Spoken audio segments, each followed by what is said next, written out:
Michigan's Children proudly presents Speaking for Kids, the podcast where we explore crucial conversations impacting the lives of all Michigan children, youth, and families, especially the most vulnerable.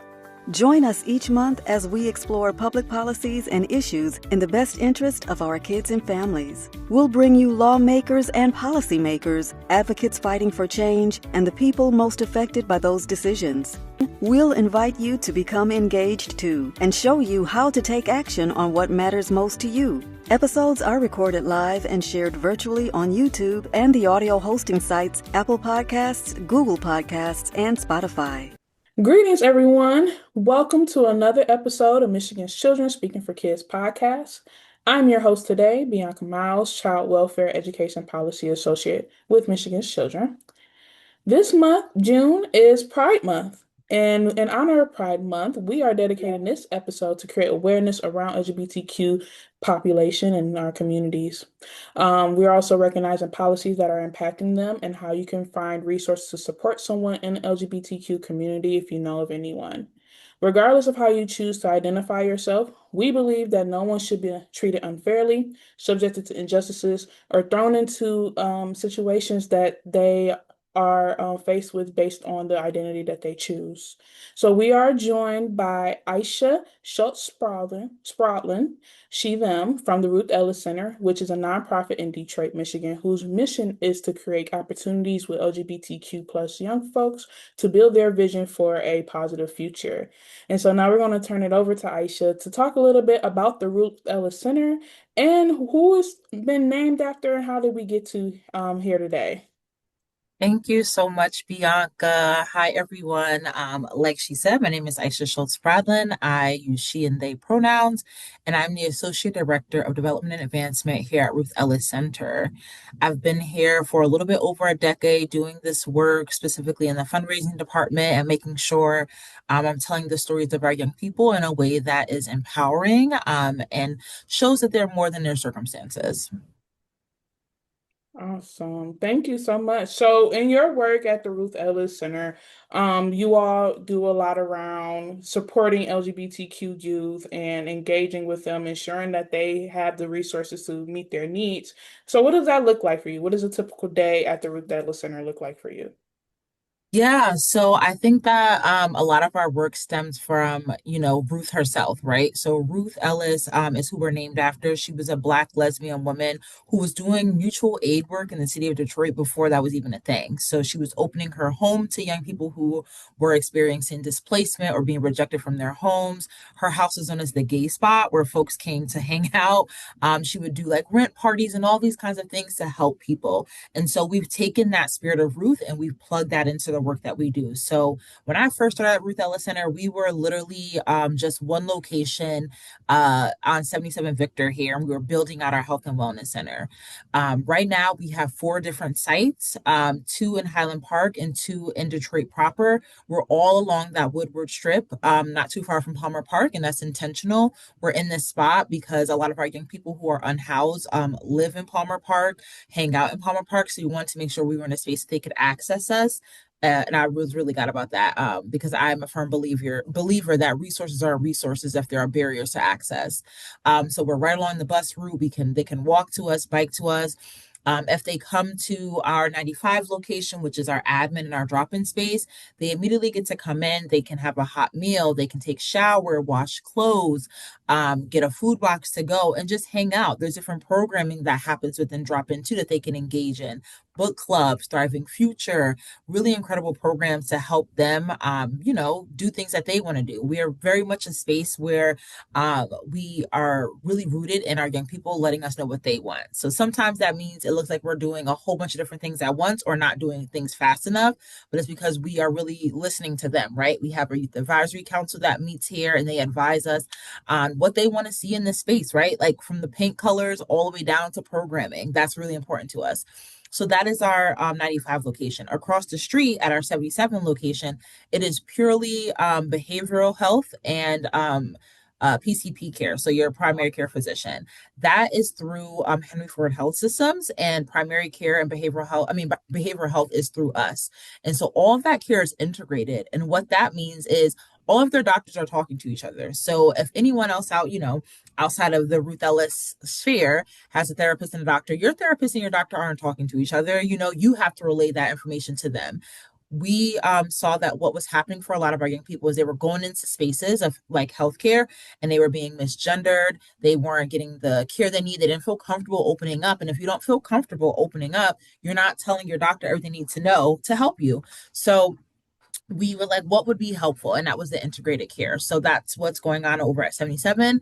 Then over on Hazelwood, we have our center, our Kofi House, which is our house for queer women and girls. And it's all programming around that. A lot of children's programming too. And then Claremont, which is our 42 permanent supportive housing center over on Claremont. It has our second health and wellness center there that has was it's like for older adults, our art therapy program, our training institute, and a cafe that fingers crossed we'll have up and running by next year. That is amazing. I It's really a lot. always enjoy hearing about what the Ruth Ellis Center has expanded into, especially stemming from Ruth Ellis herself, being a Yeah, person in the community, just wanted to help and provide the support with resources for those in the community in Detroit, in the city of Detroit. Something you had mentioned earlier around like listening to the youth and engaging in their experiences and actually yeah, providing the resources that are most effective and impactful to them. Something that we've been looking into here with Michigan's children is the youth LGBTQ youth in the foster care system and yeah, those intersections and how that they may be impacted. I was trying to find some statistics today around how many LGBTQ youth may be in the foster system, and of course, yeah, there is not a definitive answer. yep, Some experts say there could be up to 30% of youth in the foster system who are identified as LGBTQ. So, what has been your experience at the Ruth Ellis Center with that? How has youth come to you, approach you all with looking for resources that also are dealing with other system issues? yeah. Thank you so much for that question. When we talk about youth, LGBTQ plus youth in the foster care system, the terms that we kind of use around is that they're overrepresented, right? Because it's all about how safe they feel even saying that, so saying about their identity or who they're talking to or what kind of spaces around them, feeling comfortable enough to like reveal who they are to someone. So we say they're overrepresented in the foster care system. We see rejections from family for young people that like wind up putting them in the foster care system. We used to have a program called Ruth's House, which was specific for youth that are LGBTQ in the foster care system. We wind up shutting that down and moving more towards a permanent supportive because we were still finding that support was needed, right? They would graduate or not graduate, but outgrow foster care system. And there was still that missing space of like housing, right? And you're talking about young people who are, victims of their circumstances, right? So we like to say that we don't say, oh, our homeless youth. We say our youth are unhoused because they are a lot more than their circumstances. And so when you're dealing with a population who might have been rejected at a very early age, like what knowledge do they have around what it means to be in a space of their own? Do they know, that garbage has to go out every night? Do they know how to wash clothes or make healthy meals for themselves? And so that was really important for us when we were deciding what to do with Claremont House and how to build in programming with it. And so that is what Claremont is focused on, is making sure that we're providing with the skill set so that when they are ready to go, they will go on to something else. And that's why we didn't do like transitional housing. We call it permanent supportive because transitional gives you a time frame. Like you have 6 months to get this together before you are out. And it's like everyone's on a different level of what knowledge they have and what they need support with. And so you can't give someone who might have been rejected from a home that was, their mother did teach them how to do laundry and their father was there, from someone who had been kicked out at an early age and was living in a bando, right? So that's two different circumstances. And so we saw a lot of that come up as we opened Claremont. There was an instance where we were like noticing like a weird smell from the hallway, and then we found out one of our young people weren't throwing their trash out because they didn't know you throw out trash every day, and that's something that has to be taught to you. So we see a lot of it, a lot of the young people who come to us is all word of mouth. Like people always ask, how do people find out about you? It's why we're where we are, right? We're like intentionally in this space.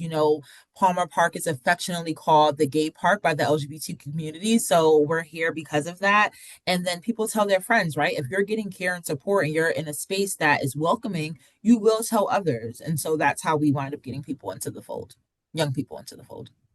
No, that is amazing. I do think that all the services that you all provide for LGBTQ youth really does help to provide that actual support Mm, that those youth need. I hear oftentimes with my own friends and family, even my nieces, as they're now young LGBTQ folks, empowering them and letting them know, like, hey, it's okay to love who you love, and feel free to mhm. express to me whenever you have questions. Like, I'm open Yeah. about it. I'm an ally at the end of the day. So I'm very strongly hopeful that you can one day love who you want to love openly, expressively, freely without the issues of the world. And I Yeah. And also, that's, yeah. sorry, not to cut you off, but like I just want to commend you for that because that's really important. Like we find that youth are more successful and less likely to commit suicide if they have an affirming adult, like a solid object in their space that's affirming. So you're saving lives, you're doing good work right then and there, just being that space for them. So thank Thank you.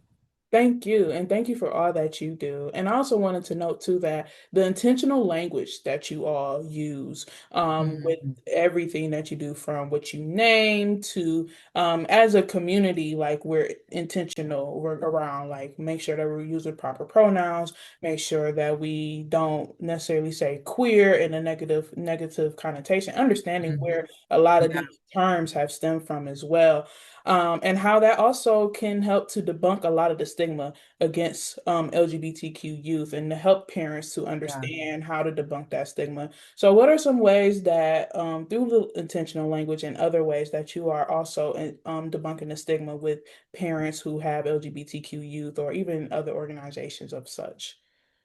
Yeah, thank you so much for the comment about the intentional language. I like to say, like I was telling my favorite podcaster, Crystal from the Read, she says words mean things and words do mean things. You know what I mean? Like they are very impactful. Sticks and stones may break your bones, but words do hurt still. So it's important that we're using appropriate language. So yeah, a lot of things that we try to debunk, I guess, would be the demonizing of families. That was something that, not going to hold you, was a hard learn for me when I first started. I was fresh out of college when I first started here, and I was very much like, if you're not for LGBTQ people, then like, you're out of here, right? Kind of thing. And so Ruth Ellis has a non-demonizing approach. So we recognize and we've worked with families who are, come to terms with their child's identity or their sexual orientation. And we find that if you don't demonize them, like no one wants to kick their child out of their home. A lot of the times it's coming from fear. It's coming from fear of being rejected from their communities, or fear of being rejected from their families, and fear of like very real fears of what their child will face in this world, right? We're seeing this kind of rhetoric already happening in this political atmosphere. So they're valid fears. And so when you don't have a support system already, that then pushes you to kind of give that tough love approach. Well, you got to get out of my house, or I can't deal with this, thinking that that's going to push your child one way or another. And what we've found that by supporting families, by connecting them with other families who are in group therapy kind of settings, or connecting them with other communities of faith that relate to their communities of faith, to say, hey, this is how we're supporting, like where the child is less likely to be rejected from the home and safe and healthy and less likely to commit suicide. And then you're also providing that family with the resources they need to be the solid object for their child. So that's like one of the biggest ones I always try to push. Is like, I know how easy it is to say, to cancel somebody, or to be like, you said one bad thing, so like, let me just nix you. It's like, I'm a firm believer of give people a chance to prove you wrong. Give people a chance, right? So I'm always like, okay, you got one time, and then I'm gonna explain to you. And then after that, then it's all hands off deck, right? Because now I've explained to you, we've already gone through this process, you know the proper terminology, you know how I want to be treated or talked to, and then you still then intentionally chose to do that. And so then that's a different conversation. But a lot of the times you don't know what you don't know. And fear is a very big motivator for a lot of not so pleasant behavior from family members or friends or anything like that. So just trying to meet people where they are always, just like we meet our young people where they are, is what we find to be the most helpful and life saving for our young people and their families. Yeah, absolutely. I do appreciate you all taking that time to understand that because even for me or anyone that I've met or encountered that's learning how to work through this world or that they have a loved one or them themselves is that approach to the family. How do I tell my Yeah. family, especially if they're not accepting, how do I tell them, how do I approach this? But I just don't feel like I can be who I am if I'm not. And I even seen this within my own family, and we are fairly accepting but it is often a fear. It's a fear of Hmm. the surface level things that Hmm. people are Yeah. just very shallow with. And then there's also that deep systemic fear where a lot of folks, especially when we think of Black and Brown families, they already have Exactly. so much in the system to deal with on top of having a child who's has to deal with this additional layer of Yeah. possible systemic barriers. So I definitely do think that there is hope through these trainings and through doing these things in the community, Hmm. and how we can move forward with providing further opportunities for our families, our loved ones, and different organizations who may also be on the fence, I would say, Yeah. Hmm. and how we can continue to be more open and accepted and diverse in our spaces. Uh, Yeah. Through community, we can do it all. Absolutely. Say that again. Through community, we can do it all as long as we can work together. Mhm. So, to conclude us for today, I want to talk about, we talked about a lot of great things today. I want us to go over what are some things that Ruth Ellis have coming up, how they can get connected with your resources, and what are some silver linings for our LGBTQ youth as they are listening to this podcast. Oh, I love a good silver lining. I hate to end on a doom and gloom. So thank you so much for that. So in terms of events, we have Catfight Against the Crown coming up this Saturday. People can go to our website to check that out. It used to be a tongue-in-cheek drag pageant, and then this year we decided we didn't want competition among the community.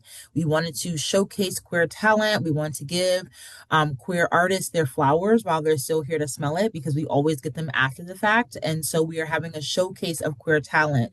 It is a 21 plus event, but it will be really fun. It'll be at St. Andrew's Hall, and that is all on our website. Some silver linings for me is just like I want to highlight the fact that though all of this, it could be very scary times with the rhetoric around queer individuals, especially trans individuals right now. But there is a lot of people who are doing the good work, right? Like folks like Ruth Ellis Center, like different like political groups right now that are rallying around queer people. And so one of the things that I love to highlight is we found like is was what I was talking about with the demonization. When we're not demonizing families, the success rate of them staying with the family is 97%.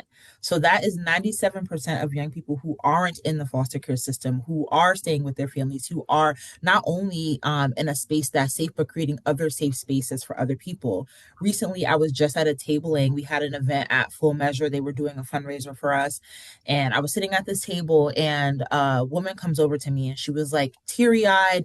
And I was like, oh gosh, like you never know what that kind of conversation is going to be where you're in a space. I never know how to prep myself. And she goes, I just want to let you know that you saved my daughter's life. We have been receiving gender affirming care from Ruth Ellis Center for the last 9 years, and she wouldn't be here if it wasn't for all the work that you're doing.